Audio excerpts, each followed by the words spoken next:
Mashtrimi I vdekjes dhe marrja e çmimit të madh. Historia e Fren Selak. Ky njeri është ose djali më me fat në botë, ose personi I fundit me të cilin do të doje ti shafër. Fren Selak dyshohet se I ka mbijetuar një aksidenti avioni, një aksidenti treni, 2 aksidente autobusi dhe 3 përplasje makinash. Pastaj, sikur t'i dhe I vdekjes në fytyrë, fitoi lotarin.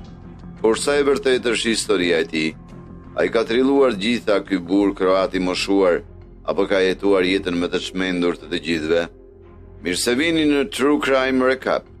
Unë jam Emi dhe për hir të së vërtetës, e di që sfidimi I vdekjes nuk është domosdoshmërisht krim.